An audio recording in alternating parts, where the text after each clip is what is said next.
Mimi naitwa mchungaji Msafiri Mtenzi, ni mwenyekiti au president wa field ya Southern Corridor. Leo tumekuwa na matukio makubwa mawili. Tukio la kwanza ni la ugawaji wa kitabu cha utume.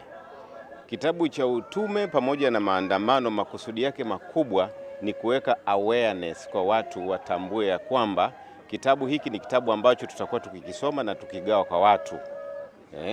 Kitabu hichi kimeandikwa ndani yake mambo mengi ambayo ni mazuri, ambayo inaweza kumsaidia mshiriki wa kawaida au mtu ambaye sio mshiriki wa kanisa la Adventista wa Sabato. Kimejaa vitu ambavyo ni vizuri, vinaweza kumtia matumaini mtu ambaye amekata tamaa. Kwa hiyo kuandamana ni kuweka tu ile awareness, watu wajue kwamba kuna hichi kitu cha muhimu kinakuja na tumekianzisha. Na ndio maana tumezindua siku ya leo katika mji wa Lindi. Kitakuwa ni endelevu. Ni mpango endelevu wa kuendelea kugawa kwa mwaka mzima ili kiweze kuwafikia watu wengi kadri itakavyowezekana.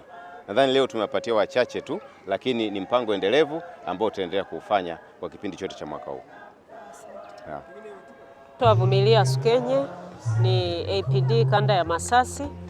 Ninamshukuru Mungu kwa ajili ya siku ya leo ambao ametupatia kwa ajili ya kuweza kufanya uzinduzi wa kitabu cha maneno ya matumaini.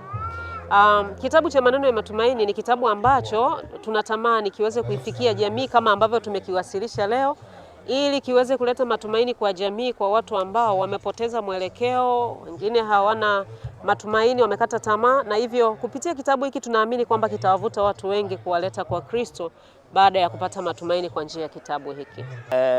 Kitabu hiki ni maalum kwa ajili ya kuleta maneno ya matumaini kwa watu, kwa sababu ulimwengu wa sasa kuna watu wengi waliokata tamaa na kupoteza mwelekeo, na manufaa ambayo tunakwenda kuyapata ni kupata tiba ya moyo ambayo itakwenda kupunguza watu wenye msongo, na hata wale ambao ingewapelekea kujinyonga kwa sababu ya maisha watakwenda kunusurika kupitia kitabu hiki.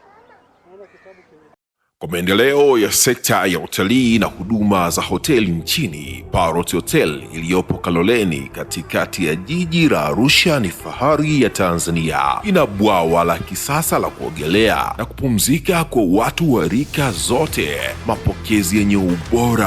Hapa utapata kahawa safi na vinywaji baridi vya kila aina, lifti za kisasa za kupeleka kwenye floor 13 zenye vyumba zaidi ya 100, vyumba vya kulala vyenye mazingira salama na tulivu, vyenye joto la upendo na baridi ya starehe, kumbi za mikutano zenye vifaa vya kisasa, mazungumzo ya kitaifa na kimataifa, sehemu nadhifu ya chakula yenye kuleta hamu, vyakula vyenye viwango vya ubora wa afya. Baada ya uchovu wa kutwa nzima, kuna baa ya kipekee kwa jioni yako ya kukumbukwa. Karibu Parrot Hotel kuonja ladha mpya ya maisha.